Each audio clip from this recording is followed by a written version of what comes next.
और याद रखना, बेटी की शादी जब करो ना तो कन्यादान देने की जरूरत ना पड़े, बेटी को शिक्षा का दान ऐसा देकर भेजें।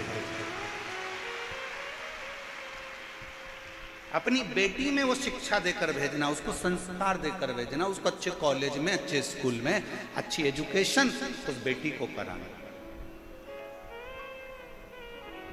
स्वामी विवेकानंद जी को भी जन्म देने वाली एक स्त्री है, रामकृष्ण परमहंस को भी जन्म देने वाली एक स्त्री है, मीराबाई को भी जन्म देने वाली एक स्त्री है, कर्माबाई को भी जन्म देने वाली एक स्त्री है, महाराणा प्रताप जी को भी जन्म देने वाली एक स्त्री है, छत्रपति वीर शिवाजी को भी जन्म देने वाली एक स्त्री है।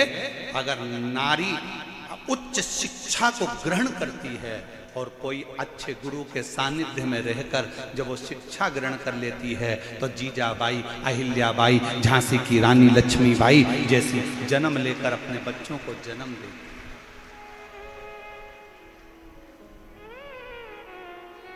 मत दो कन्यादान, तुम कुछ भी कन्यादान में तुम्हारा मन पड़े, फ्रिज मत देना, कूलर मत देना, एसी मत देना, डनलप का गद्दा मत देना, सोफा सेट मत देना, पलंग मत देना, तुम बेटी की कन्यादान में कुछ मत देना। पर बेटी से निवेदन है कि आप अपनी बेटी को इतना पढ़ाओ, इतना अध्ययन कराओ, इतनी विद्या अध्ययन कराओ कि उसको उसकी शिक्षा ही उसका कन्यादान है, उसकी शिक्षा उसका कन्यादान।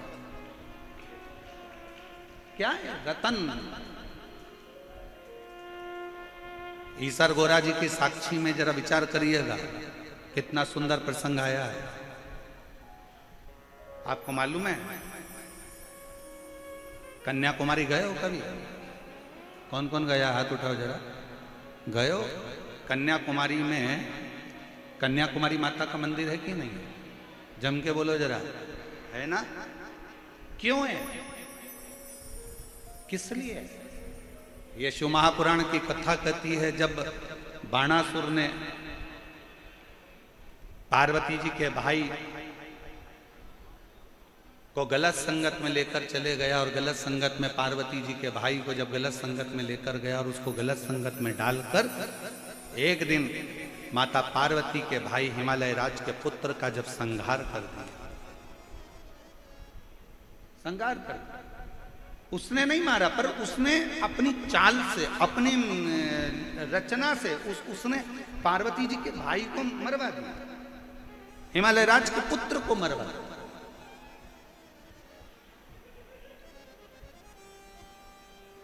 पार्वती जी तो बहुत छोटी थी, बहुत छोटी। पार्वती जी ने 6 वर्ष की अवस्था में अपनी माता मैनावती से पूछा, मां मेरा भाई मारा गया। मां, पिता हिमालय राज, मैं जाकर स्वयं बदला लूंगी। हिमालय राज ने कहा, बदला लेने के लिए केवल पराक्रम की या बहुत वीरता की जरूरत भी नहीं होती, बदला लेने के लिए थोड़ी बुद्धि की भी जरूरत होती। अभी कई लोग सोशल मीडिया पर डाल रहे हैं कि 10 दिन निकल गए, 8 दिन निकल गए, बदला लेना था, पाकिस्तान से बदला लेना था, बदला लेना था। लिया जाएगा, जल्दीबाजी में नहीं। एक युद्ध बम और गोले से लड़ा जाता है और एक युद्ध बुद्धि से लड़ा जाता है।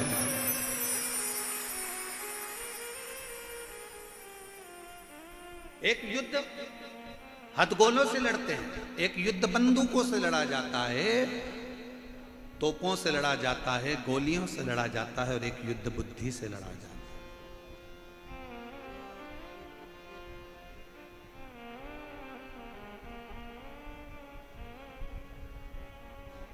बुद्धि से। पार्वती जी ने पूछा अपने पिताजी से, मेरे भाई की हत्या का बदला मुझे लेना है, मैं कैसे लूं? तो भगवान हिमालय राज के शब्द एक एक घर की महिलाओं के चित्त वृत्ति में और एक एक घर के पुरुष की चित्त वृत्ति में बैठना चाहिए। ये शिवपुराण का शब्द महाराज जी ने व्यासपीठ से जयपुर में कहा था, ये शब्द आपकी बुद्धि में रहना चाहिए। मैं अपने भाई की मृत्यु का बदला कैसे लूं? पिताजी से पूछा गया माँ मैनावती से, पिताजी ने कहा तलवार उठाकर जाओगी और मार दोगी, इससे बदला नहीं होगा। तुमने आक्रमण कर दिया, इससे बदला नहीं होगा। थोड़ा बुद्धि से भी बदला लिया जाता, शांति से भी बदला लिया। थोड़ी धीर धरो, मन घबराओ नहीं, प्रभु मिलेंगे कभी ना कभी। क्यों चिंता करती हो? काय के लिए सोचना, क्यों विचार करना? आएगा, थोड़ा इंतजार करो। हिमालय राज ने माता पार्वती जी को, स्वयं ने मां जगत जननी जगदम्बा माता पार्वती जी को अपने नाना के घर भेज दिया।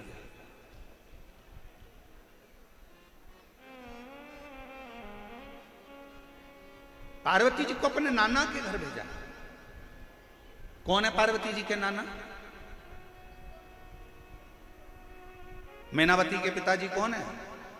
पितृलोक में रहने वाले पितर, क्योंकि पितरों की 3 लड़कियां थी, मैना, धन्या और कला। विद्येश्वर संहिता शिव महापुराण में वर्णन किया गया। पितरों की 3 कन्या, मैना, धन्या, कला बैठी हुई थी। उठी, सनकादि ऋषि तप कर रहे थे और वहीं से निकल कर चली गई।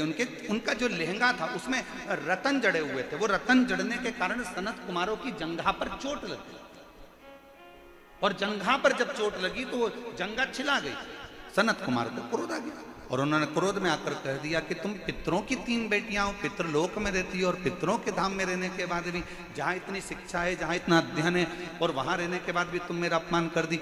मैं तुम्हें श्राप देता हूं कि तुम मृत्यु लोक में जन्म लोगी, तीनों की तीनों मृत्यु लोक में जन्म। तो तीनों ने क्षमा मांगी, हमको क्षमा कर, हमारा कल्याण कैसे होगा? तो कहा तुम तीनों पृथ्वी पर तो जन्म लोगी, पर तुम तीनों की गोद में 3 देवियां खेलेंगी।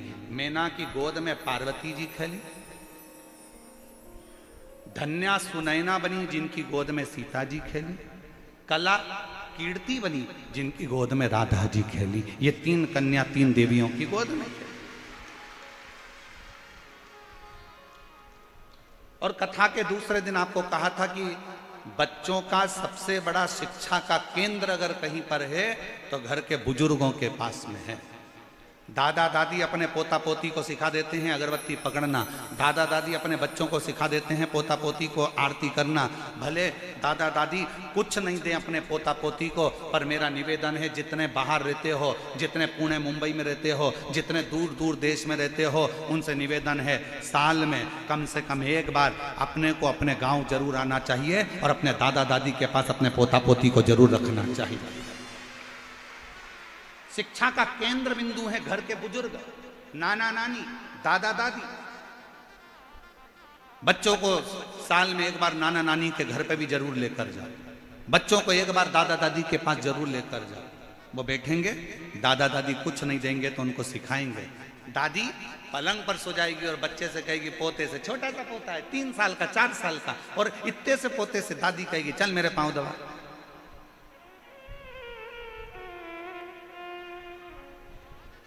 चल मेरे पांव दबा। अब पोता कितना बड़ा है? जम के बोलो जरा, कितना बड़ा है? 4 साल का, 3 साल का।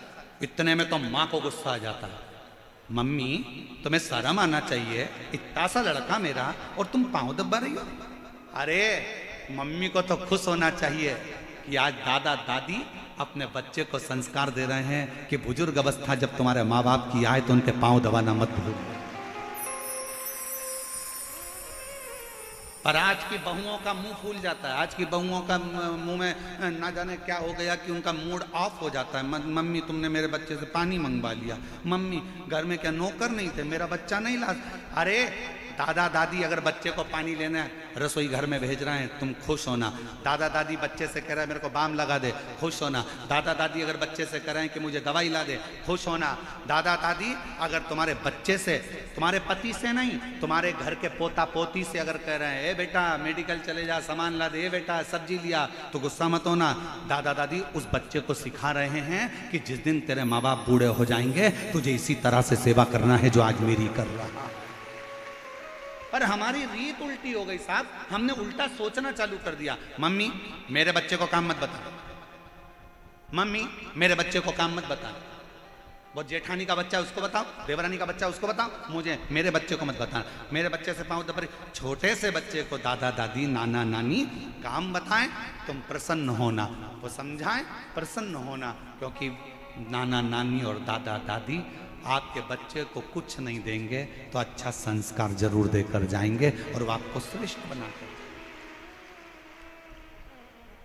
बुरा मत मानिए।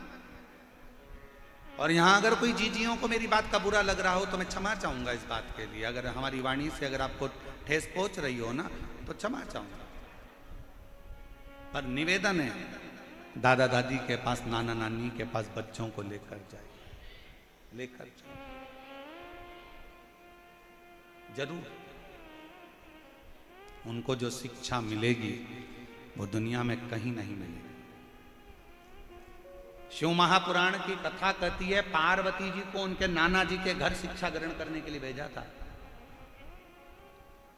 अगर तो कोई तुमसे पूछे कि पार्वती जी के गुरु कौन थे तो कह देना उनके नाना नानी, पितरलोक में जो विराजमान थे वो उनके नाना नानी स्वयं गुरु थे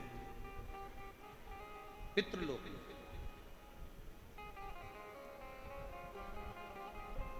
4 वर्ष की पार्वती जी को भेज दिया नाना नानी के घर में। नाना जी की गोद में एक दिन पार्वती जी बैठी थी, पितरों की गोद में बैठी थी, तो नाना जी ने पूछ लिया पार्वती से, गौरा कहते थे पार्वती, हिमालय सुता कहते थे पार्वती। पूछ लिया हे हिमालय सुता, हे गोरा, आज तुम्हें नाना नानी की कैसे याद आ गई, कैसे आई? पार्वती जी कहने लगी मेरे भैया को मारा गया है छल से, और मुझे आपसे कुछ विद्या ग्रहण करना है। कहा क्या विद्या चाहिए? चलो मैं तुम्हें लेकर चलता हूं। पितृ लेकर गए और समुद्र का वो पवित्र तट पर बिठाकर जो शिक्षा देना प्रारंभ करा। कुंवारी अवस्था में जो शिक्षा मिली वहीं पर कन्या कुमारी के रूप में मेरी मां जगत जननी दुर्गा भवानी विराज, शिक्षा की देवी के रूप में बल मिला।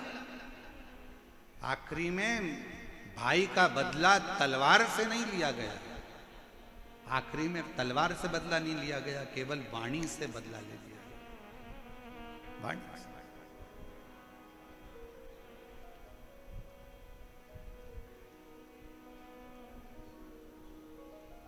एक नाना नानी क्या देंगे बच्चों को? एक बेटी का बाप अपनी लड़की के कन्यादान में अगर कुछ देना तो हमारा निवेदन है कि वस्तु से ज्यादा ध्यान रखना अपने बेटी के कन्यादान में। ओ मेरी जीजियों, जयपुर की मेरी माताओं, जयपुर की मेरी जीजियों, मेरे जीजाओं, मेरी बेटियों, बेटाओं, मेरी माताओं, मेरा निवेदन है अपनी बेटी के कन्यादान में कुछ देना कहीं मत देना, ये आपकी मर्जी है। पर आज व्यासपीठ से ये सीख कर जाना कि मैं अपनी बेटी को अच्छे स्कूल में पढ़ाऊंगी, अच्छे कॉलेज में पढ़ाऊंगी, उसको अच्छी शिक्षा दिलाऊंगी, उसकी अच्छी एजुकेशन हो। चंचुला देवी ने पूछा कि मेरा परम धन, एक स्त्री का परम धन कौन सा? का शिक्षा, संस्कार, श्रेष्ठ संस्कार।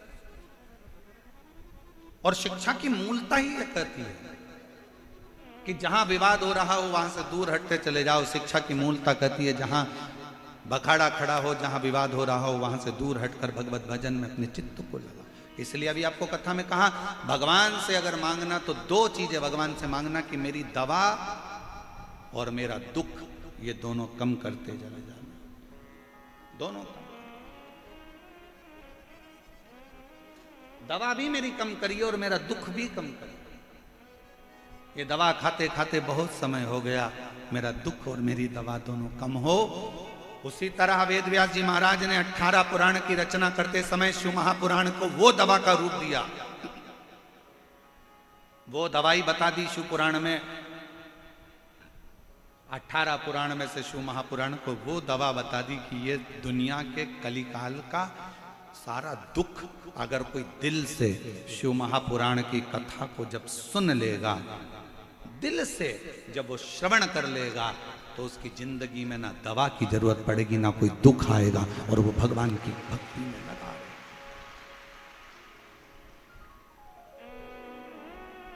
जरूरत। कई लोग प्रश्न खड़ा करते हैं महाराज, बहुत सारे प्रश्न आते हैं, इतने प्रश्न खड़े करते हैं लोग। महाराज जी इतना इतना प्रश्नों का वर्णन है। एक व्यक्ति ने प्रश्न करा बिहार में, अब बिहार तो बिहार ही है, तो वहां प्रश्न खड़ा कर दिया कि तुम कहते हो भगवान भगवान भगवान, भगवान तो दिखता ही नहीं है, भगवान तो नजर ही नहीं आता, कहां है भगवान, कहां है ईश्वर, वो दिखता ही नहीं। हम कहते हैं वो दिखता नहीं है तो भी वो दुख हर लेता। आप सब ने परीक्षा दी है, अरे बोलो तो जम के, कोई ना कोई परीक्षा तो दी होगी। परीक्षा हॉल में बैठते हो तो किताब दिखती है, जम के बोलो जरा। विज्ञान, गणित, अंग्रेजी, हिंदी, जिसका भी तुम एग्जाम देने के लिए बैठे हो, देखकर लिखने देते हैं, जम के बोलो जरा। नहीं। सामने किताब होती है? नहीं। 20 क्वेश्चन होता है? नहीं। सामने कोई बुक होती है? नहीं। क्या करना पड़ता है? बिन देखे लिखना पड़ता है। जब बिन देखे लिखोगे तो रिजल्ट जो आएगा वो तुम्हारे पक्ष में आएगा। और मान लो सामने किताब रख ली और तुम लिखने बैठ गए तो क्या कहलाओगे? नकल चोटे, और तुम्हारा फॉर्म भरा जाएगा और तुम्हें परीक्षा से निकाल दिया जाएगा, तुम्हारा रिजल्ट नहीं आएगा और तुम्हें फेल मान लिया जाएगा। बोलो सही है कि गलत है? अगर तुमने देखकर लिखा तो तुम्हारा रिजल्ट बिगड़ गया। तुमने बस, तुम्हारे सामने किताब नहीं है, कुछ नहीं है, सामने कोरी कॉपी है, और तुम उस कोरी कॉपी पर अपना याद किया हुआ लिख रहे हो, उसको याद कर रहे हो, तो जो रिजल्ट आएगा उसमें तुम पास हो जाओगे। देखकर लिखा तो नकल कहलाएगी, तुम्हें निकाल दिया जाएगा। अगली परीक्षा में बैठना, 1 साल तक तुम परीक्षा नहीं दे पाओगे, तुम फेल हो जाओगे। लोग कहते हैं तुम्हारा भगवान दिखता नहीं है, हम कहते हैं वो दिखेगा तो फेल हो जाओगे, अगर नहीं दिखता तो पास हो जाओगे। वो नहीं दिख रहा है तो पास हो, उसको याद करो। परीक्षा हॉल में याद किया जाता है,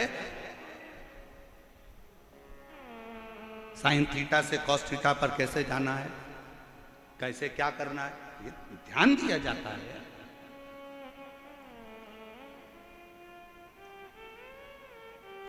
किस तरह से अध्ययन करना है ये उसके स्मरण में लिया जाता है। उसको उसके सामने बुक नहीं होती, उसको याद करो। याद कर कर फिर लिखोगे कॉपी में तो रिजल्ट भी अच्छा आएगा। और तुम उसको याद तो करो, वो सामने हो तो कहां।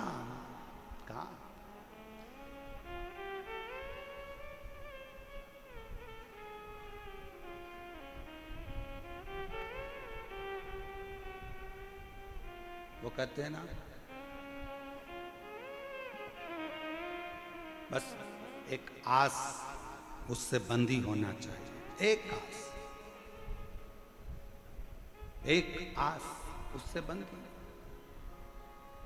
वो तुझसे मिलने के लिए तेरी कसम, एक आस तुझसे मिलने के लिए तेरी कसम, एक मुलाकात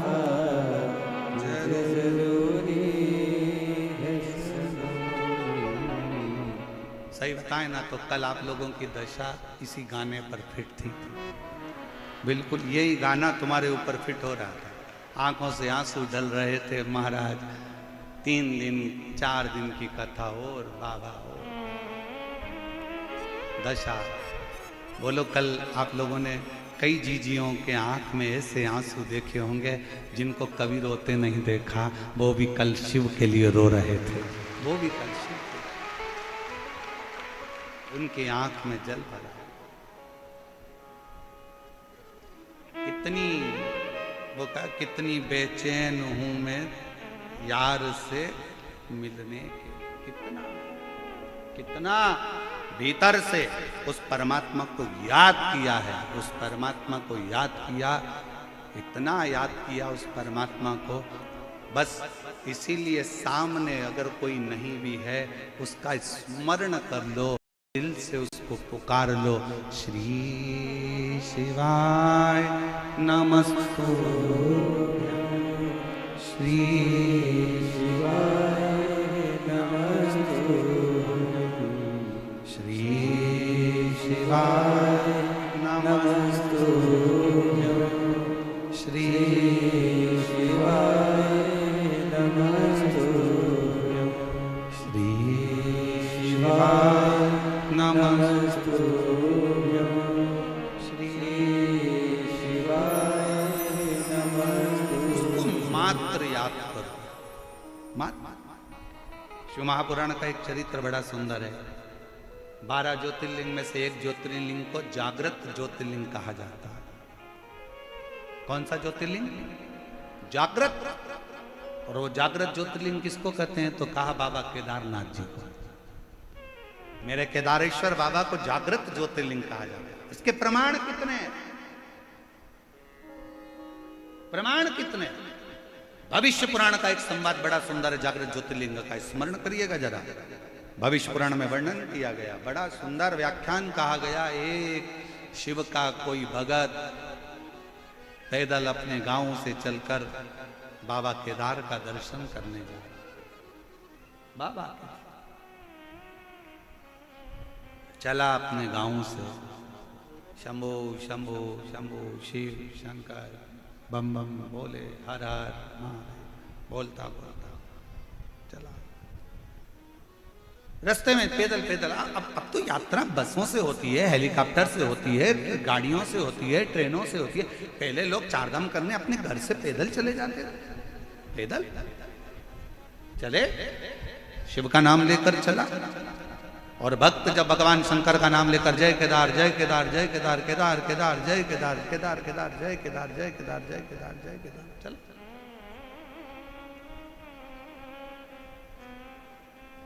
भविष्य पुराण का संवाद कहता है जब वो रास्ते में चलता चलता थक गया, बीमार पड़ गया, शरीर बेकार सा हो गया, बेकार सा।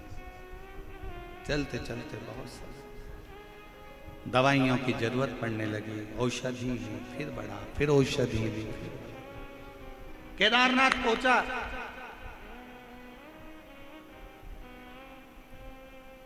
नीचे वाले कह रहे हैं जल्दी जाओ, आज केदारनाथ जी का कपाट बंद होने वाला, जल्दी जाओ।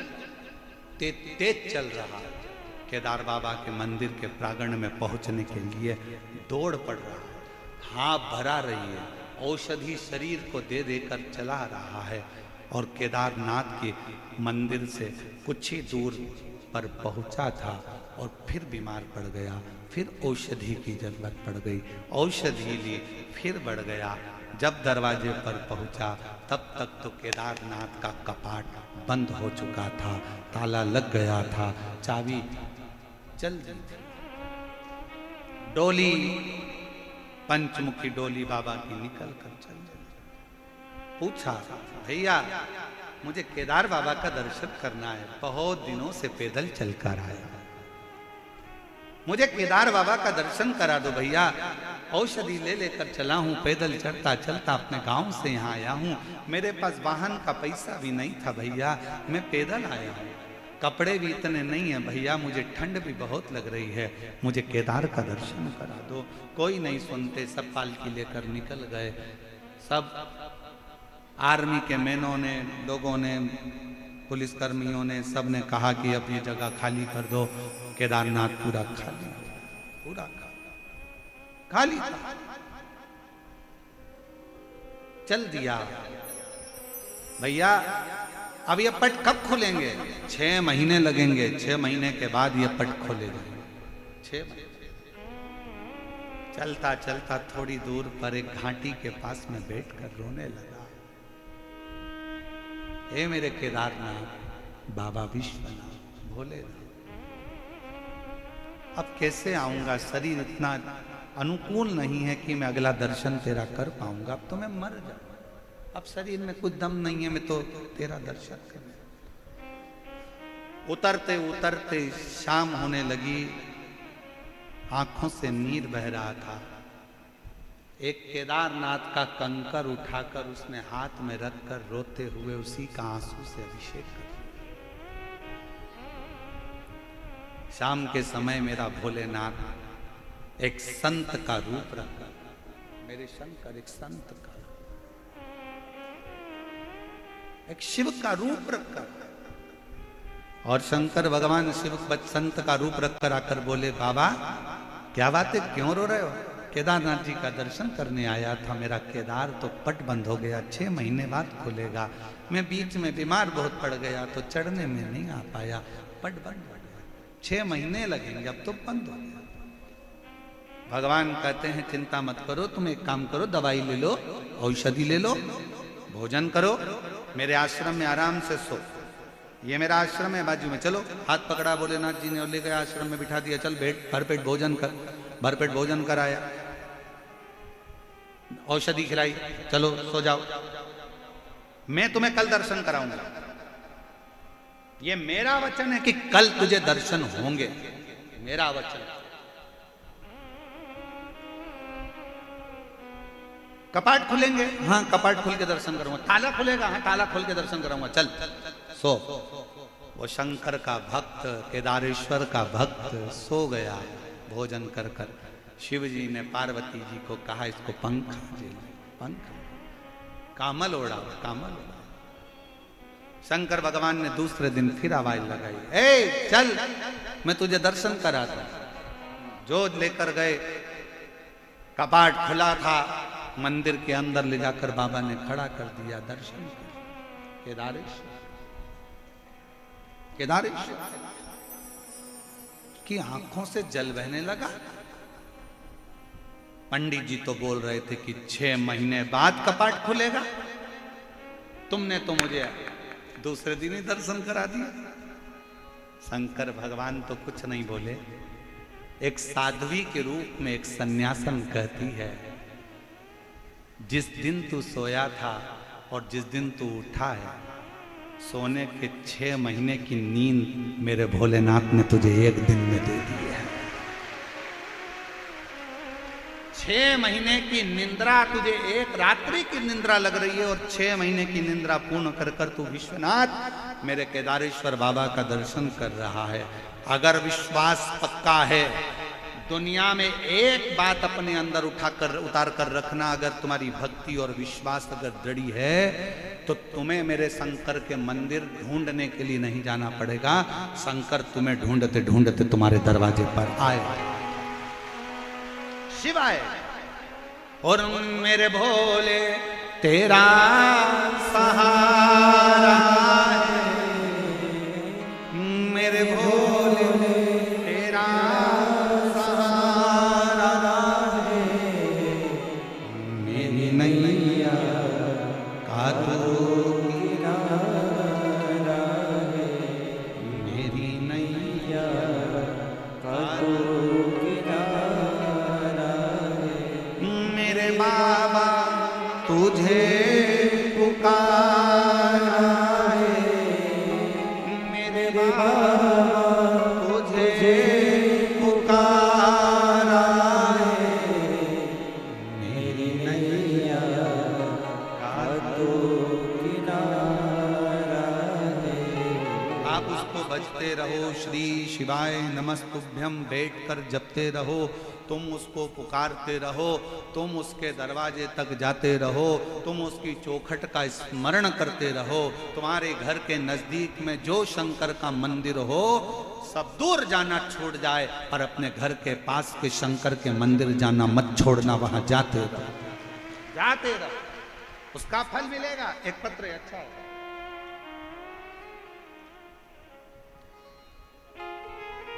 भौरी देवी पत्नी श्री राधेश्याम टेलर, नाम्बा सिटी, जिला डीडवाना, मेरा मोबाइल नंबर ये है, कहीं बैठी हो हाथ हिला सकती हैं, और अगर बैठी हो तो बेलपत्र लेने के लिए आ सकते। भौरी देवी पत्नी श्री राधेश्याम टेलर, नावा सिटी, जिला डीडवाना। मेरा मोबाइल नंबर ये है। मैं व्यासपीठ पर विराजमान भगवान शिव को नमन करते हुए प्रणाम करती हूँ।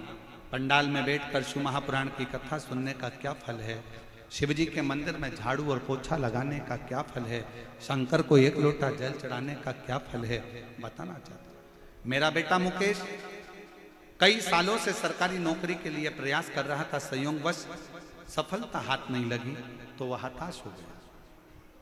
हताश होकर बोला, मम्मी अब मैं एग्जाम नहीं दूंगा। मैंने अपने बेटे से कहा कि वो टीवी पर महाराज आता है प्रदीप मिश्रा, वो अपनी कथा में कहता है कि संघर्ष का जीवन है, इसमें हारना नहीं है, परिश्रम पूर्ण करो, शिक्षा पूरी करो, खूब मेहनत करो, 4 गुना पढ़ाई करो, आखिरी में शिव जी के मंदिर में एक लोटा जल चढ़ाते रहो, झाड़ू लगाते रहो, पोछा लगाते रहो। मेरे बेटे ने 2023 में एम्स हॉस्पिटल की नियुक्ति के लिए फिर परीक्षा दी और एम्स हॉस्पिटल की नियुक्ति के लिए परीक्षा दी। परीक्षा में बैठने से पूर्व उसने बाबा पर भरोसा करना प्रारंभ करा। आप कहते हो गुरुजी शिव जी की कथा कुछ ना कुछ देती जरूर है। मेरे बेटे ने भी मन में सोच लिया कि अब ये सीहोर वाला महाराज कहता है कि शंकर देगा जरूर। टीवी के सामने कथा सुनता, बाबा पर भरोसा करता, मंदिर जाकर झाड़ू पोछा करता, पशुपतिनाथ का व्रत करा। शायद कोई ऐसा लड़का होगा गुरुदेव, शिव जी की कृपा किसको कहते हैं, दुनिया के लोगों को एक जगह नौकरी मिलती है, मेरे बेटे ने एक फॉर्म भरा और 9 एम्स हॉस्पिटल से नौकरी का अप्लाई आया। महाराज जी 1 नहीं, 2 नहीं, 3 नहीं, 4 नहीं, 5 नहीं, 6 नहीं, 7 नहीं, 8 नहीं, आप लोग एलईडी पर पत्र पढ़ सकते हो, 8 नहीं अर्थात 9 एम्स अलग अलग स्थानों से मेरे बेटे के लिए पत्र आया कि तुम्हारी मर्जी पड़े कि 9 एम्स हॉस्पिटल में से जो ज्वाइन करना है वो तुम ज्वाइन कर सकते। भरोसा किसको कहते हैं, शिव तत्व किसको कहते हैं, शंकर की अर्वंग भक्ति किसको कहते हैं, एक आनंदता किसको कहते हैं, एक अलमस्ती किसको, विश्वास, भरोसा। एक पत्र हो गया, अच्छा है।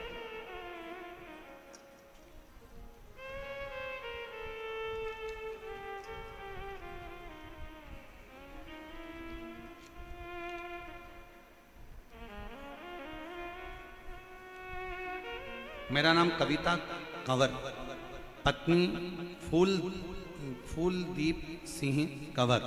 मेरा मोबाइल नंबर ये है, निवासी तुंगा, तहसील बस्सी, जिला जयपुर, राजस्थान से। मेरा मोबाइल नंबर ये है। कहीं बैठी हो तो हाथ हिला सकती हैं, एक बेलपत्र लेने आ सकती है। पत्र को एलईडी पर आप लोग पढ़ सकते हैं। मेरा नाम कविता कंवर, पति का नाम फूलदीप सिंह कंवर। मेरा मोबाइल नंबर ये है, तुंगा, तहसील बस्ती, जिला जयपुर, राजस्थान की रहने वाली हूँ। गुरुदेव मेरे चेस्ट में एक गठान हो गई थी, डॉक्टर को दिखाया तो डॉक्टर ने उस गठान की जांच के अनुकूल बताया कि ये अच्छी नहीं है, इसका ऑपरेशन करा लीजिए और उसके बाद में फिर दवाइयों के अनुसार आप चलते रहे, ये गठान तुम्हारे चेस्ट में ठीक नहीं। मैं घबरा गई, डॉक्टरों ने कह दिया कि इसके ऑपरेशन की बहुत ज़रूरत है। हम लोग परेशान हो गए और डॉक्टर कह रहा है कि ये गठान ठीक नहीं है, इसका ऑपरेशन शीघ्र से शीघ्र करो। तभी मेरी एक बहन ने कहा तो चिंता मत कर, टीवी पर शिव पुराण की कथा आती है, डॉक्टर से दवाई ले। सीहोर वाला महाराज कहता है कि डॉक्टर भी शंकर का एक रूप होते हैं, वो जैसा बोले वैसा कर। ऑपरेशन की तारीख भी लेकर आ, दवाई भी लेकर आ। डॉक्टर ने ऑपरेशन की तारीख दे दी, दवाई लेकर आ गए और ऑपरेशन की तारीख का इंतजार करते।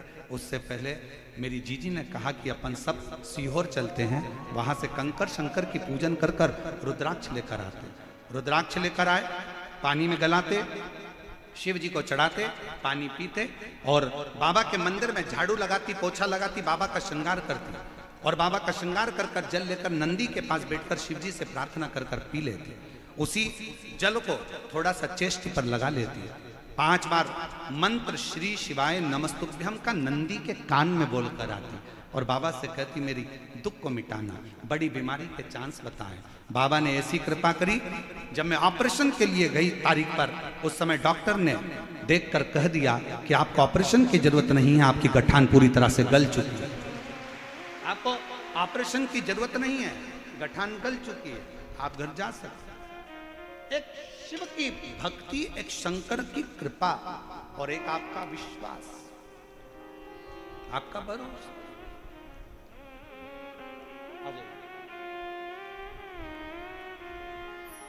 और शंभो शरण पड़े मांगो। हमारे बीच में माननीय गोपाल शर्मा जी विधायक महोदय जयपुर क्षेत्र से, एक बार जोरदार ताली बजाकर उनका स्वागत। दया करी दर्शन आपो, शंभो शरण पड़े मांगो घड़ी रे घड़ी, दुख काटो दया करी दर्शन आपो, शंभो शरण पड़े। आप जितना विश्वास शंकर पर करेंगे, शिव आपके सम्मुख में होंगे, उसका भरोसा, भरोसा, कितना भरोसा। भविष्य पुराण कहती है कितना भरोसा होगा उस शिव भक्त का जिसके लिए स्वयं शंकर भगवान अपना मंदिर छोड़कर बाहर आकर, अपने मंदिर से बाहर निकलकर और स्वयं कहते हैं कि तू आराम कर, विश्राम कर, भोजन कर, सो, कल मैं तुझे दर्शन कराऊंगा। और मेरे शंकर भगवान ने उसकी ऐसी नींद लगाई कि 6 महीने की एक रात्रि कर दी।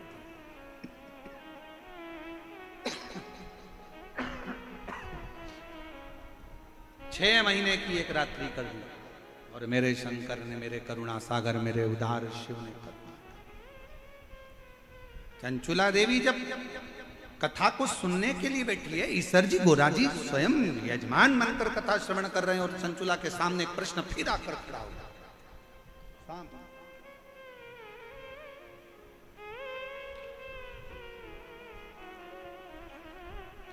कहा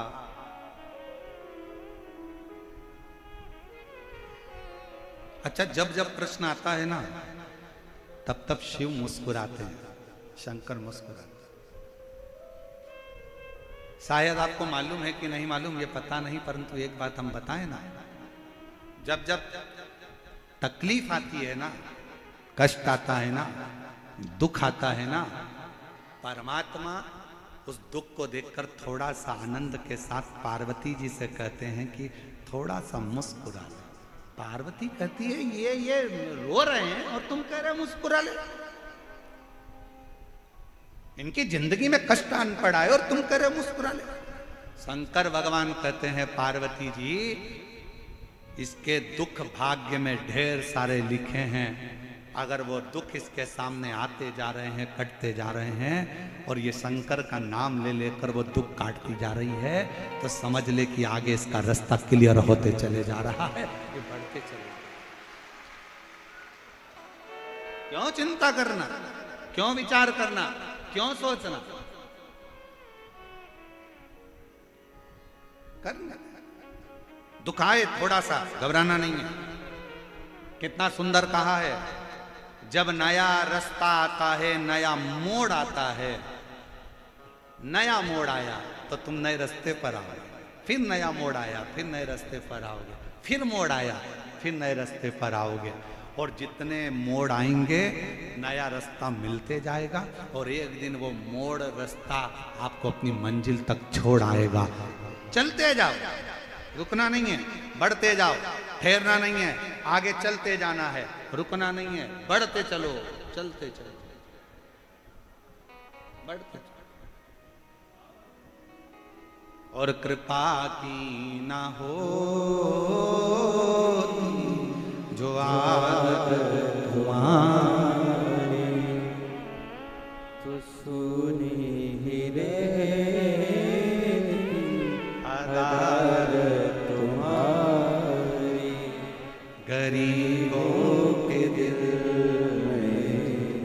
जगह तुम न पाते तो किस दिल में होगी इबादत तुम्हारी। जरा विचार करिएगा, कौन भजता, कौन भजता, कौन स्मरण करता, कौन भजता? आपकी कृपा है, आपकी दया है, आपकी करुणा है, आपकी वात्सल्यता है, आपका स्नेह है और आपकी वात्सल्यता, इसलिए ये सब कुछ हो रहा है। और सही कहे ना मेरी जीजियों, ओ मेरी जयपुर की जीजियों, मेरी बेटियों, मेरे बेटाओं, मेरी माओ, मेरे भाई, सत्य कहे ना, ये आपकी वात्सल्यता है, ये आपका प्रेम है शंकर के प्रति। इसलिए ये शिव महापुराण की कथा इसे दिव्य और भव्यता में चल रही। और बहुत ध्यान देना महाराज, बचपन और पचपन ये दो अवस्था ऐसी होती है, इसको सावधानी से जीना है। कौन कौन सा? जम के बोलो, जम के बोलिए जरा। बचपन और पचपन। बचपन में कोई भी बात दिल में मत रखो, और उम्र 55 की हो जाए तो कोई भी बात दिमाग में मत रखो, तो आप जिंदगी मस्त जी सकते।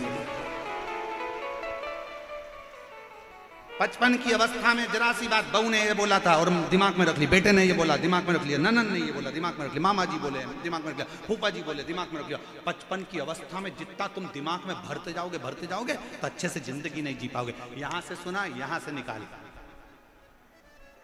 ये कानों में कुंडल काहे के लिए पहनते हैं? अरे जम के तो बोलो, कानों में कुंडल काहे के लिए पहनते हैं? और जैसे जैसे उम्र बढ़ती जाती है कुंडलों का जो छिद्र है वो बढ़ता चले जाता है। काहे के लिए पहनते हैं? पहनने का कारण केवल इतना है, फालतू की बातें आए तो इस कुंडल के छेद में से निकल कर बाहर चली जाए, अच्छी बातें आए तो हमारे कानों में प्रवेश करती चली जाए, तो हमारे जीवन का आनंद प्राप्त हो।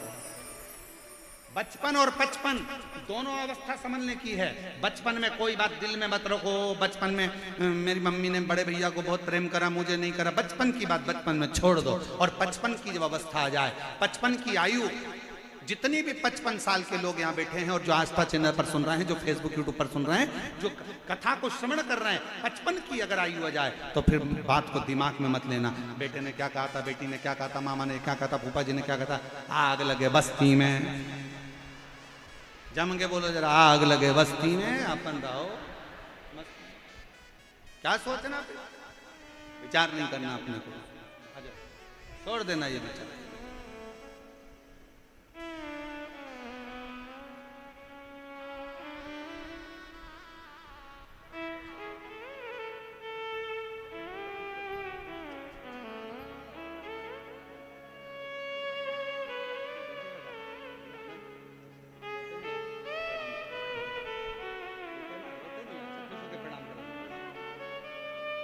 ठीक है ना, फिर सोचिए। गांठ हो गई थी चेस्ट में और बाबा की कृपा से पूर्ण तरह से साफ हुई। ये शिव की कृपा है। एक बार जोरदार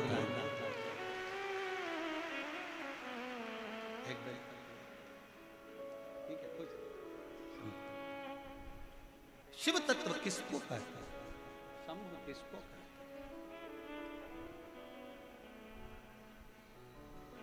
शिव कथा किसको कहते हैं? कुछ दिमाग में नहीं रखना, फालतू बातें कुछ भी दिमाग में आए ना तो छोड़ दे जाओ। फालतू की बात, बहुत सारी बातें अपनी जिंदगी में आएगी, फालतू फालतू चीजें भी आएंगी, छोड़ते जाओ, अच्छी चीज पकड़ते जाओ। कुछ अच्छा मिले ग्रहण कर लो, कुछ अच्छा प्राप्त हो ग्रहण कर लो, ग्रहण कर लो, धारण करो, और बाकी की जितनी चीजें आए उनको छोड़ते जाओ। चंचुला देवी ने कथा श्रवण करते करते ब्रह्मा जी का एक चरित्र आया, जिसमें ब्रह्मा जी शंकर भगवान पे शंका कर, शंका याद रखना, बहुत स्मरण अपने अंदर रखिएगा, बहुत ध्यान रखिएगा। एक अपने परमात्मा पर, एक अपनी जन्म देने वाली मां पर, एक अपने पालन करने वाले पिता पर, और एक अपना घर छोड़कर जो तुम्हारे साथ कदम से कदम मिलाकर चल रही है वो अर्धांगिनी पर कभी शंका नहीं करना चाहिए। कभी शंका मत करो। एक अपने इष्ट देव पर, भगवान पर कभी शंका मत करना। कोई तुमसे कहते क्या रखा शंकर जी में, हमारे देवता के पास आओ, कोई कहे हमारे यहाँ आओ, कोई कहे हमारे यहाँ आओ। अपने भगवान पर कभी शंका मत करना, अपने पिता पर कभी शंका मत करना, अपनी माँ पर कभी शंका मत करना। और जो अर्धांगिनी अपना घर छोड़कर तेरे लिए चलकर, तेरे लिए चलकर, अपना घर छोड़कर तेरे पास आई है दुल्हन बनकर, उस पत्नी पर कभी शंका मत करना। शंका हमारे जीवन को नष्ट कर, हमारे जीवन को शंका नष्ट कर। किसी ने कह दिया तेरी पत्नी ऐसी, तुमने शंका करना प्रारंभ कर दिया। दूसरे से मिलते हो तो मुस्कुराकर मिलते हो, और पत्नी से मिलते हो तो दुख मिलाकर, अरे कहाँ फंस गया, कहाँ रोते हुए मिलते, कहाँ। हमने एक बात कथा में कही थी कि दुनिया में 3 चीजें बहुत कठिन है। बोला था कि नहीं बोला था? सुनी थी कथा कि नहीं सुनी? दुनिया में 3 चीजें बहुत कठिन है। पहले नंबर पर हाथी को धक्का मारना, दूसरे नंबर पर मच्छर के पांव में मालिश करना, और तीसरे नंबर पर शादी के बाद पति का मुस्कुराना। ये जिंदगी में सबसे ज्यादा कठिन है, बहुत कठिन। आपकी तो हुई नहीं, हमारा। और तो जीवन का सबसे बड़ा सच है, 3 चीजें दुनिया में सबसे ज्यादा कठिन है। पहला हाथी को धक्का मारना, दूसरे नंबर पर मच्छर के पैर की मालिश करना, और तीसरी बात यह है कि शादी हो जाए और उसके बाद अगर पति मुस्कुराता हुआ दिख जाए तो समझ लेना कि दुनिया की रीति बदल गई है। ये मुस्कुरा रहा है, बहुत, ये दुनिया की सबसे कठिन चीज। और अगर पति बेचारा शादी में ज्यादा मुस्कुरा लेता है और पत्नी को जब गाड़ी पर लेकर जाता है तो पत्नी सिर पे पल्लू लेकर फिर अच्छे से खूब हंस रहे थे, खूब मुस्कुरा रहे थे। मैं जानती हूँ तुम्हारे लक्षण, एक एक लक्षण से मैं सब जानती हूँ, तुम्हारे को पहचानती हूँ अच्छे से। मेरे साथ कहीं पर भी जाएंगे तो रोतला मुंह लेकर जाएंगे, मेरे माँ बाप के घर जाएंगे तो ऐसा मुंह उतर जाएगा। और शादी में कौन थी वो नीले सूट वाली, कौन थी वो? अब पति कह रहा है वो मेरे बुआ की लड़की है ना, उसकी जो शादी हुई है ना, उसकी ननन थी बेचारी रे। वो पूछ रही थी कि भाभी कहाँ से हैं, तो मैं उनको बता रहा था कि यहाँ से। तो इतने खुश होगा, तेरा मुस्कुराना गजब हो गया। क्यों मुस्कुरा, इतना मुस्कुरा? बहुत कठिन है हमारी, बहुत कठिन। शंका करो, जहां शंका करने की जगह है वहां शंका करना। अपने माता पर कभी शंका मत करना। कोई कह दे कि तुम्हारी मम्मी बड़े को ज्यादा चाहती है, छोटे को कम चाहती है, मंजिले को ज्यादा चाहती है, संजिले को ज्यादा चाहती है, उसको अंगूठी दे दी, उसको चेन दे दी, दम कर कहना वो मेरी माँ है, उसकी मर्जी पड़े जिसको पूरी दौलत दे दे, उसका अगर आशीर्वाद मेरे सिर पर होगा तो मैं करोड़ों में कमाऊंगा, वो मेरी माँ है। और कोई तुमसे कहे तेरे पिताजी ने बड़े भाई को ये दे दिया, छोटे को वो दे दिया, अरे आप राजस्थान में रहते हो और यहाँ का नानी बाई का मायरा सारी दुनिया सुनती है। नानी बाई के मायरे में एक संवाद आता है, जय कुंवर बाई जब मरी, दादी जब मरी तो अपने पोते को, बड़े पोते को सारी प्रॉपर्टी मिल गई, और छोटा पोता नरसिंह मेहता रोते रोते शंकर के मंदिर में पड़ा था। सारी प्रॉपर्टी बड़ी को मिल गई, बड़े पोते को मिल गई, बड़ी बहू को मिल गई, सब कुछ मिल गया। बड़ी बहू को सब कुछ मिल गया, उसके 2 लड़के भी हो गए। नरसिंह मेहता के तो केवल 2 ही लड़के थे, नरसिंह मेहता के तो 2 ही बच्चे थे, एक लड़का एक लड़की। 2 बच्चे थे नरसिंह मेहता जी के।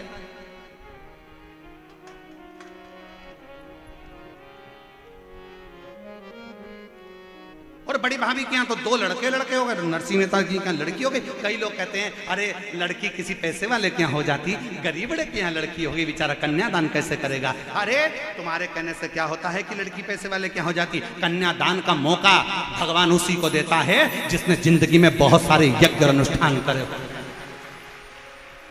हर किसी के यहाँ लड़की हो जाएगी क्या?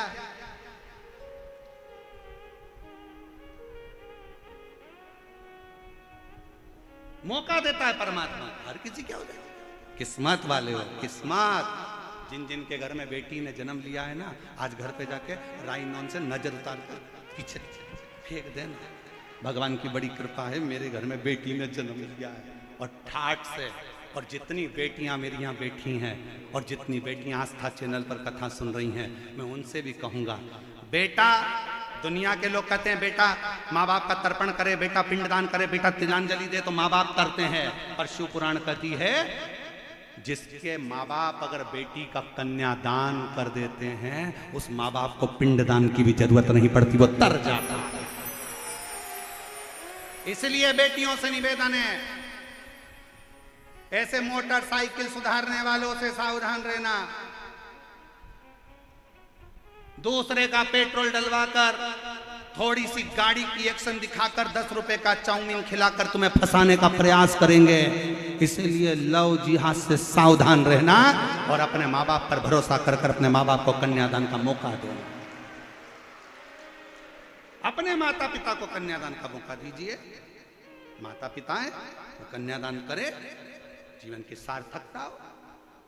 थोड़ा सा बॉडी शॉडी देखी, थोड़ा फैशन मेशन देखा, 10 रुपए का चाउमीन खर्च कर दिया, 50 रुपए का पेट्रोल खर्च कर दिया, उतनी देर में 10-20 बार तुम्हारे मोबाइल में बैलेंस डलवा दिया, 60-60 रुपए का बैलेंस डलवा दिया, और उतने में तुझे ना देखूं तो चैन मुझे आता नहीं, तेरे सिवा कोई और भाता नहीं। बड़े आश्चर्य की बात। और जिस माँ बाप ने पूरी जिंदगी निकाल दी, पढ़ने के लिए जयपुर भेजा, खर्चा करा, जमीन गिरवे रख दी, माँ ने अपना जेवर बेच दिया तेरे पढ़ाने के लिए, और जिस माँ बाप के तू हृदय का चांद का टुकड़ा था, और आज तुझे वो दूसरा चांद पसंद आ रहा, दूसरा का। थोड़ा समझो, थोड़ा समझो, थोड़ा समझो। दोस्ती किसी से भी हो, पढ़ो कहीं पर भी, पर कह दो मैं अपने माँ बाप के बिना जो मेरे माता पिता चाहेंगे वो कन्यादान करेंगे तो मैं शादी करूंगी, वरना मेरे लिए सब धूल है, सब मेरे लिए सब। क्या करना मुझको? 4 शंका मत करना कभी भी जीवन में। पहले नंबर पर जम के बोलो, पहले नंबर पर अपना इष्ट देव भगवान, मेरे शंकर पर मुझे विश्वास है, सब वो करेगा, मुझे भरोसा है मेरे शिव जी पर, सब वो करेगा, मैं काय को शंका करूं। एक पत्र है वो देखा,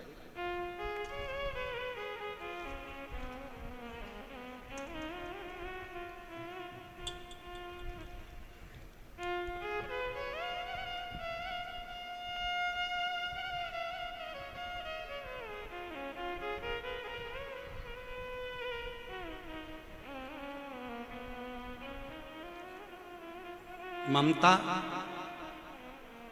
बाबा मैं आबू रोड से आई हूँ। गुरुजी मैं, मेरा नाम ममता है, मैं आबू रोड से आई हूँ। कहीं बैठी हो तो हाथ हिला सकती हैं, आ सकती। मासिक धर्म आता था, बहुत पीड़ा होती थी, फिर मैंने डॉक्टर को बताया तो बोला कि गर्भाशय में एक नींबू से बड़ी गांठ हो गई। दूसरे डॉक्टर को बताया तो वो बोला कि नींबू जितनी गांठ है इसको निकलवाना पड़ेगा। तीसरे डॉक्टर को बताया तो उसने भी यही बोला कि इसका ऑपरेशन कराना पड़ेगा। चौथे डॉक्टर के पास गई, उसने भी यही बोला कि गांठ सेब जितनी बड़ी हो गई है, इसको निकालना। पत्र को एलईडी पर पढ़ सकते हो। गुरुजी कैसे करवाती ऑपरेशन? कोई करने वाला घर में नहीं था, घर में नहीं था। आपका कथा आस्था चैनल पर लगाया तो आपकी कथा आ रही है। गुरुजी पहली बार आपकी कथा सुनी, आप बोले किसी भी बीमारी हो शिवजी पर चढ़ा हुआ पानी पीना चाहिए, बेलपत्र खाना चाहिए। बाबा 1 लोटा जल ने तो कमाल कर दिया गुरुदेव। मैंने पीना चालू करा और बिलपत्ती को खाना चालू करा। कथा सुनती, आसन लगाकर बैठ जाती टीवी के सामने। मैं आपसे कभी मिली नहीं, मैंने आपको कभी देखा नहीं। बाबा से बस विनती करती टीवी के सामने, बाबा मेरे गर्भाशय में गांठ है, सेब की आकृति की हो गई। बाबा समय आया, हम दूसरी बार डॉक्टरों से जांच कराने के लिए गए तो डॉक्टर भी आश्चर्य में पड़ा था कि ये गांठ पूरी तरह से ठीक हो चुकी थी और गांठ गल चुकी थी। ऑपरेशन की जरूरत नहीं, ऑपरेशन की जरूरत नहीं।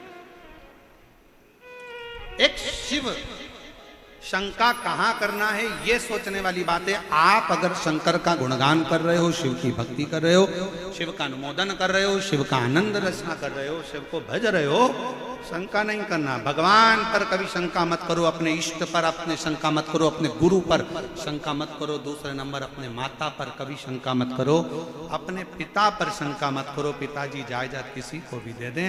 नानी बाई का मायरा कहता है कि जय कुंवर बाई ने अपनी जायदाद बड़े बेटे को, पोते को दे दी। छोटा पोता मंदिर में रोता, नरसिंह मेहता रोता। और कितनी कृपा, नानी बाई का ब्याह हो गया, नरसिंह जी के छोटे बेटे का ब्याह हो गया, और बड़ी जेठानी जो धन कबाड़ कर बैठी थी, धन लेकर बैठी थी, धन का अंबार भरा हुआ था जिसके पास में, और उसका बेटा कुंवारा रह गया।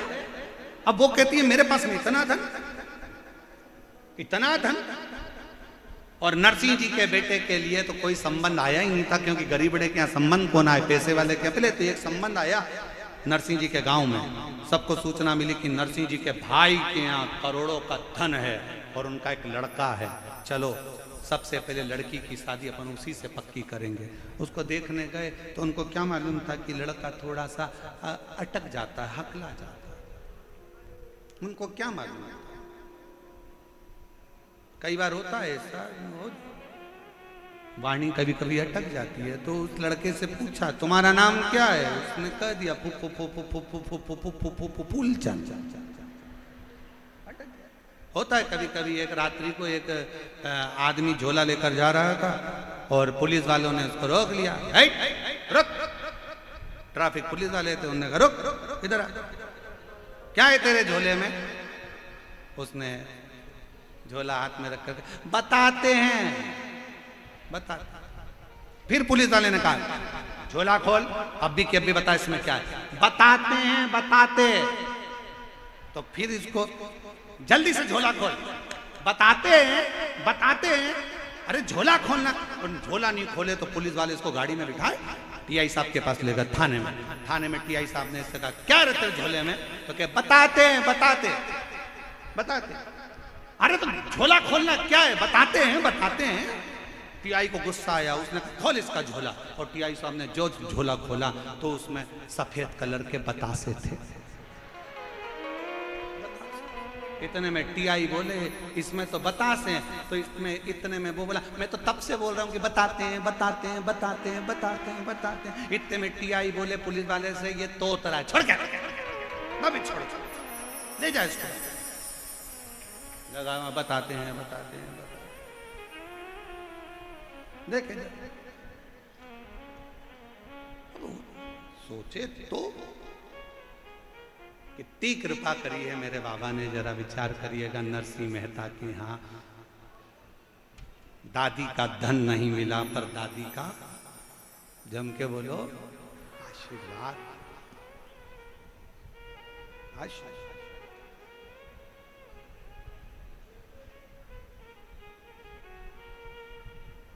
बस बहुत। और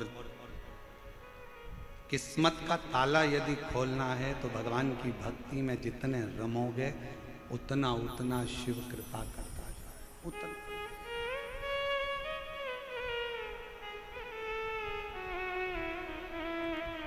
और श्री शिवाय नमस्तुभ्यं तुम बोलते चलो, श्री शिवाय नमस्तुभ्यं तुम बोलते चलो। अपनी किस्मत का ताला अपनी किस्मत का ताला अपनी किस्मत का ताला तुम खोलते चलो। श्री शिवाय नमस्तुभ्यं तुम बोलते चलो, श्री शिवाय नमस्तुभ्यं तुम बोलते चलो। समझाना बड़ा मुश्किल है, समझाना बड़ा मुश्किल है। आखिर वो दर्द दिल है, आखिर वो दर्द दिल है। समझाना बड़ा मुश्किल है,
गोवर्धन हाथी के मुखिया जी पधारे हैं, डाकघर वाले। एक बार जोरदार ताली बजाकर स्वागत।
मुश्किल है, आखिर वो दर्द दिल है, आखिर वो दर्द दिल है।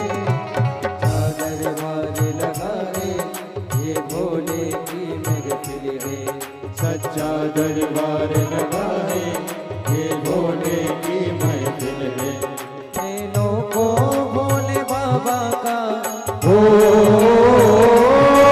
नैनों को काशी वाले का, नैनों को काशी वाले का दीदार चाहिए, वो काशी रहने वाला भोलानाथ चाहिए। काशी रहने वाला भोलानाथ चाहिए। अपनी किस्मत का ताला, अपनी किस्मत का ताला तुम खोलते चलो श्री शिवाय नमस्तुभ्यं, तुम बोलते चलो। श्री शिवाय नमस्तुभ्यं, तुम बोलते चलो।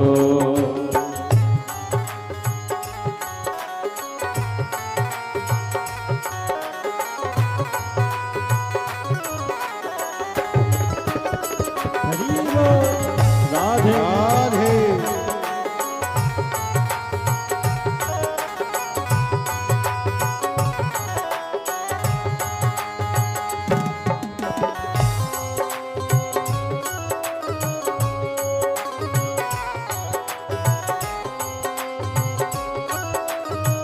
राधे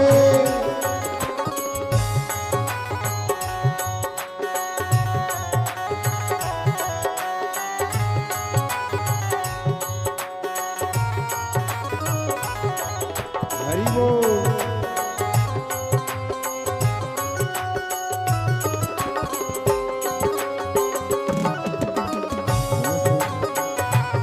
राधे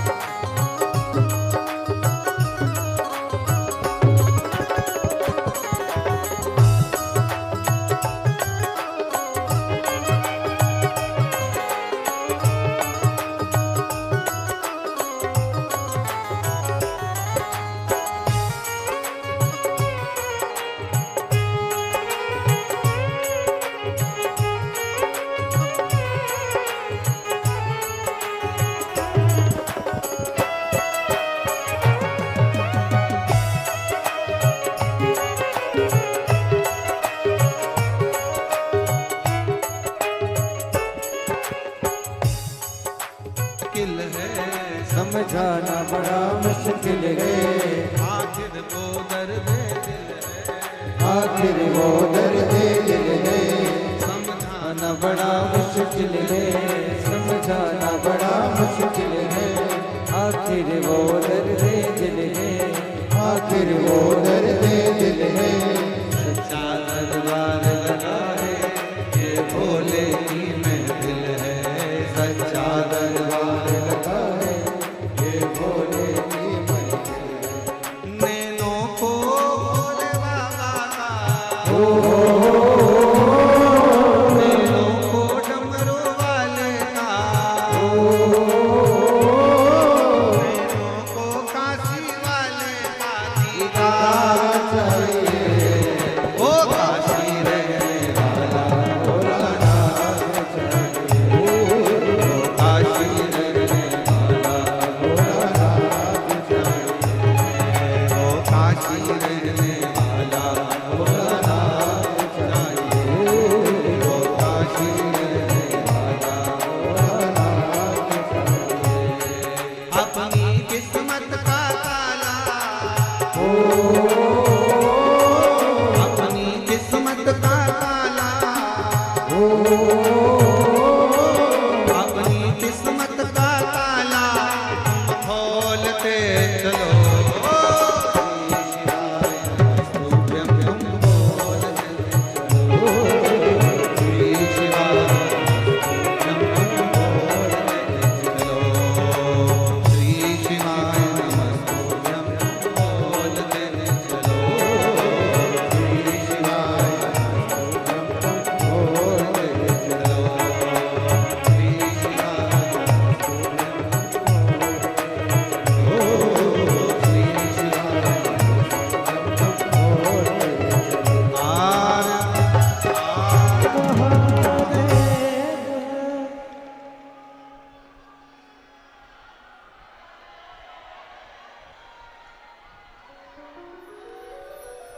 अपने स्थान पर बैठकर बाबा से अपने मन का भाव बड़े आनंद के साथ दिल से प्रार्थना करिए, हृदय से विनय करिए, निवेदन करिए। शिव जी को विनय करिए, जहाँ जगह मिले वहाँ बैठकर बाबा को अपने मन की बात करिए।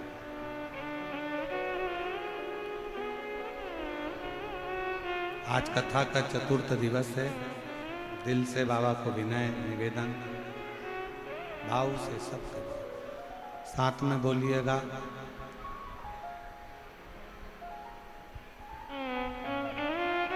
जो पंडाल में हैं वो लोग पंडाल में, जो पंडाल के बाहर बैठे हैं पेड़ों की छांव में रोडों पर, वो भी बाबा से अपने मन का भाव अवश्य करिए।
बाबा देवाधिदेव महादेव भगवान शिव ओगड़दानी त्रिकालदर्शी कैलाशी अविनाशी शंकर शिव की कथा कर रहे हैं, उनकी आराधना कर रहे हैं।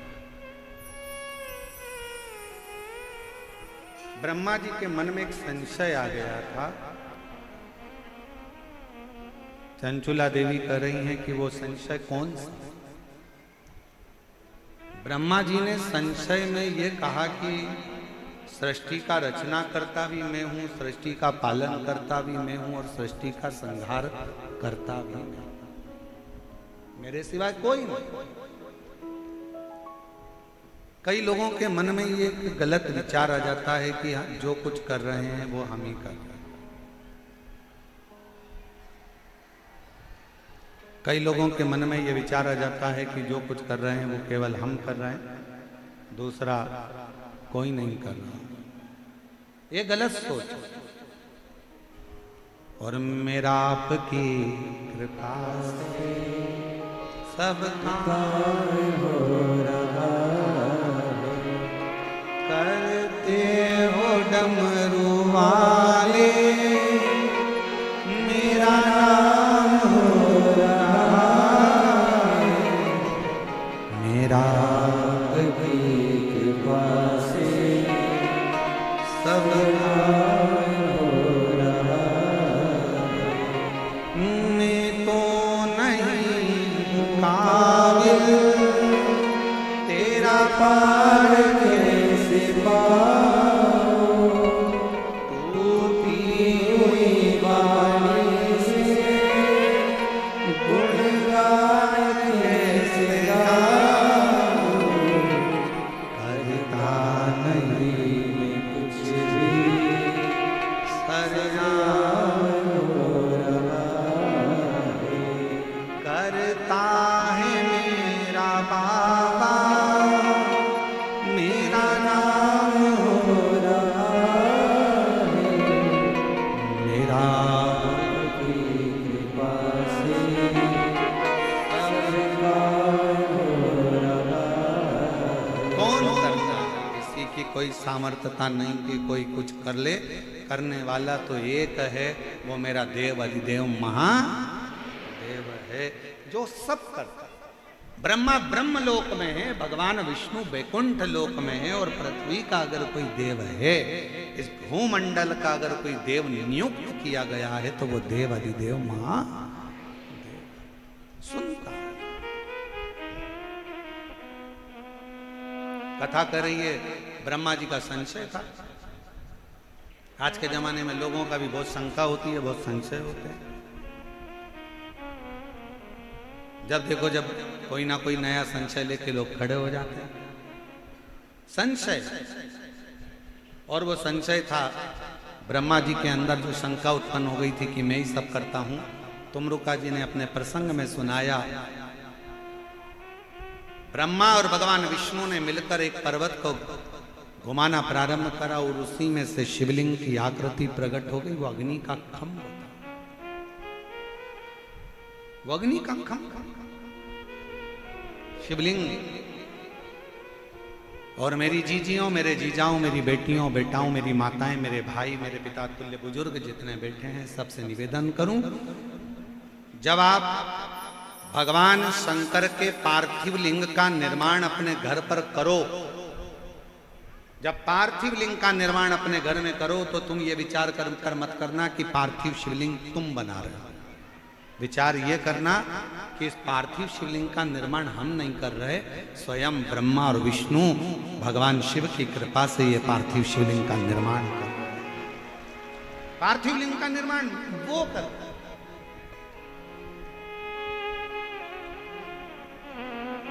सावन के महीने में जो पूर्णिमा, जो शिवरात्रि आती है, श्रावणी शिवरात्रि, उस पर आप और हम सब ऑनलाइन शिव जी का अभिषेक करते हैं। आप लोग करते हो घर में? जम के बोलो जरा। आप अंदाजा लगाना, जब से आपने शंकर भगवान के श्रावण के महीने के उस पार्थिव शिवलिंग का जब से आपने ऑनलाइन पूजन करना प्रारंभ करा, उसके पहले का समय निकाल कर देखना और उसके बाद का समय निकाल कर देखना कि हर साल जो आप श्रावण के महीने में पार्थिव लिंग का पूजन करते हो, उसका फल कितना मिलता है। हमारे घर में शीतलता, शांति, लक्ष्मी, वैभव और वंश सब बढ़ता है, सब बढ़ता है। पार्थिव लिंग की पूजन स्वयं ब्रह्मा जी करे हैं, स्वयं भगवान विष्णु करे। पार्थिव लिंग को प्रकट किया, ब्रह्मा जी ने मन में सोचा ये शिवलिंग जो प्रकट हुआ है ये क्या शंकर जी हैं? हाँ, यही देवाधिदेव महादेव है, यही पालन करता, यही संहार करता, यही रचना करता, सब ये।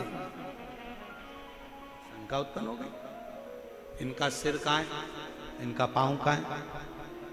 नारायण भगवान बोले मैं चरण ढूंढने जाता हूं, तुम सिर ढूंढने चले जाओ।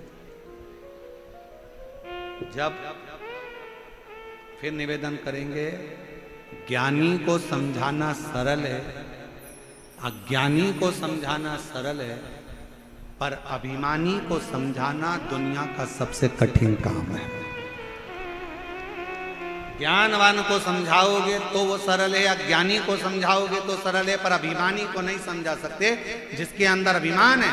रावण ज्ञानी था, अज्ञानी था, पर उसके साथ में सबसे बड़ी बात थी कि वो अभिमानी बहुत था। उसको मंदोदरी समझा ही नहीं समझा, सबने समझाया नहीं समझा, कहां समझा।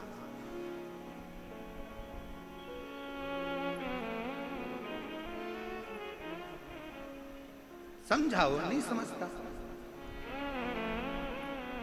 आप किसी को कह दो हमारा पड़ोसी हमें परेशान कर रहा है, और वो पड़ोसी को कितना भी समझा लो वो नहीं समझेगा, उसमें अभिमान हो सकता है। कोई रिश्तेदार है उसको कह दो भैया समझ जा, भैया क्यों माथा पच्ची करता है, क्यों आपस में ऐसा करता है, तू हमारा होकर हमारे साथ ऐसा करता है, उसको समझाओगे, नहीं समझे।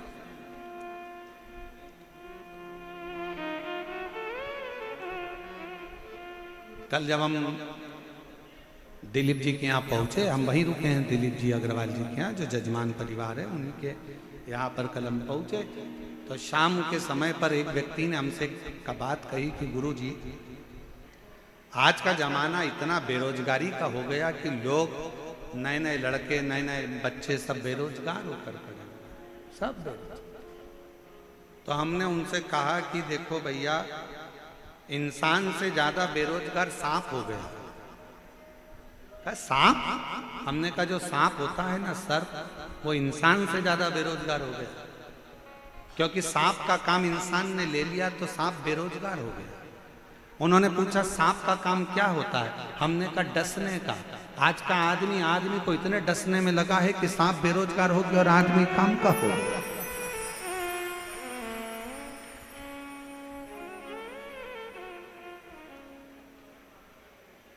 महाराज जी आज के जमाने में सांप बेरोजगार हो गया क्योंकि आदमी ने उसका काम ले लिया। अपने रिश्तेदार को डसना है, कोई आगे बढ़ रहा है उसको डसना है, कोई आगे कैसे बढ़ गया, ये काम अच्छा कैसे हो गया, डसने में लगा, उसको डसने में लगा।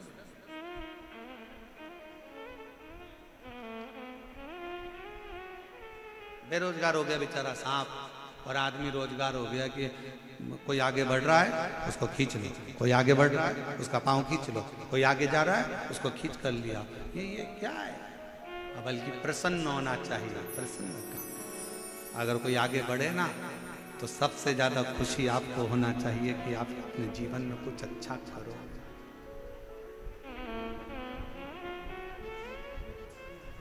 ये जो फिरोजाबाद से ये भैया जो माला लेकर आता है, ये पूरी हर कथा में, वो बेटा हर कथा में आता है फिरोजाबाद से।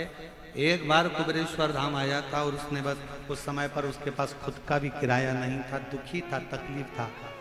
एक ही बात उसने कही, गुरुजी मुझे क्या करना चाहिए। मैंने कहा कहीं शिव पुराण की कथा हो रही हो, भूल से भी तेरे पुष्प अगर पहुंच जाए तो प्रयास करना। इसने 5 पंडाल माला भेजने का प्रयास करा। बाबा ने ऐसा हाथ पकड़ा कि आज दिल्ली में, फिरोजाबाद में, आगरा में, लखनऊ में, कानपुर में, सब दूर इतना काम हो गया, इतना काम हो गया कि शिव, और आज भी नहीं भूला। जहाँ कथा होती है चाहे वो कहीं पर हो, नेपाल की बॉर्डर पर, नेपाल में भी कथा हुई तो माला लेकर पहुंच। आप विश्वास शिव पर करें, आप भरोसा शंकर पर करें, आप दृढ़ता शिव पर करें। और तेरा ही दिया खाया तेरा शुक्रिया, तेरा शुक्रिया। आप जितने आनंद में जी सकते हैं, शिव तत्व कह रहा है। ब्रह्मा जी के मन में संशय भरा गया था, भगवान पाताल में चले गए पर शंकर भगवान के शिवलिंग का चरण नहीं मिला। भगवान नारायण वापिस आ गए, आते से कह दिया, निवेदन कर दिया कि ये चरण नहीं है, मेरे को चरण का दर्शन नहीं हुआ। भगवान ब्रह्मा जी ऊपर जाते गए, जाते गए, जाते गए, जाते गए। अहंकार इतना था कि वो अहंकार के कारण बस केतकी का फूल लिया, गौ माता को लिया, दोनों से कह दिया तुम झूठ बोल देना, कह देना हमको शिवलिंग का सिर मिल गया। भगवान नारायण से ब्रह्मा जी ने पूछा कि आपको भगवान शंकर के चरण मिल गए, शिवलिंग के चरण मिल गए। कई लोग आपसे पूछेंगे इतनी तेज गर्मी पड़ रही है, अंदर जाने की मौका नहीं मिल रहा। रोड पे बैठ के कथा सुन रहे हो, पेड़ की छांव में बैठ के कथा सुन रहे हो, अंदर जा नहीं रहे हो, तो काहे को यहाँ पर कथा के पंडाल में जा रहे हो? लोग कमेंट्स करेंगे, काहे को जाते हो, घर में बैठ के सुन लो, टीवी पर सुनो, ये करो वो करो, क्यों जा रहे हो, क्यों जा रहे हो, क्यों जा रहे हो? लोग लिखेंगे। आपको केवल एक ही बात करना है, हम तो बाबा के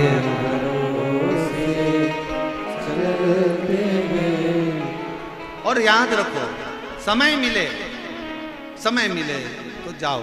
और अभी पंडालों में अगर जगह नहीं है, व्यवस्था नहीं है, कल का क्रम भी यही रहा था, भीड़ अथक होने से कथा को विराम कि भीड़ बहुत, तो निवेदन, जो लोग नहीं पहुंच पाते वो टीवी पर कथा सुनो, मोबाइल पर सुनो, दिल से उससे प्रार्थना करो, विनय करो, निवेदन, अर्चना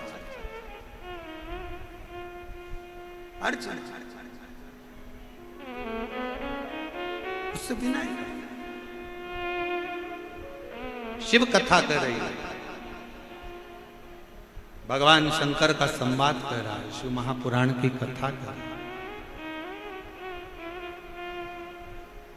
भगवान नारायण ने कह दिया, मुझे शंकर जी के शिवलिंग के चरण नहीं मिले, और चरण नहीं मिले तो सत्यता सामने प्रकट आ गई। शंकर भगवान ने कह दिया, नारायण आज से आपका नाम सत्य नारायण होगा, क्योंकि आपने मेरे सामने सत्य बोल सत्य नारायण भगवान की।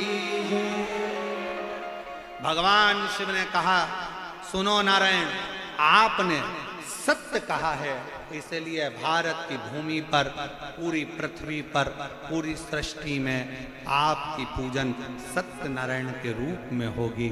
सुनो नारायण, आपने शिव की साक्षी में सत्य कहा, आप पूरे विश्व में सत्य नारायण के नाम से पूजे जाओ। सत्य नारायण इधर होती है सत्यनारायण जी की कथा, जम के तो बोलो, होती है? ठीक है। प्रसाद बनता है? ठीक है। खाते हो? फिर तो झूठ नहीं बोलते होगे, क्योंकि सत्यनारायण भगवान का यदि प्रसाद ले रहे हैं तो कम से कम पूरी जिंदगी आप सत्य मत बोलो, परंतु जिस समय पर हमने सत्यनारायण जी का प्रसाद ग्रहण करा है उसके आधे घंटे तक अपनी वाणी से झूठ नहीं निकलना चाहिए। भगवान से प्रार्थना करना कि हमारी वाणी से सत्य निकलता है, सत्य, और वो सत्य हमारे जीवन को आनंद देता है। समय आया, ब्रह्मा जी ने कहा, भगवान नारायण ने पूछा, क्या आप शंकर भगवान का शीश का दर्शन करे हो? शीश का दर्शन करे हो आप?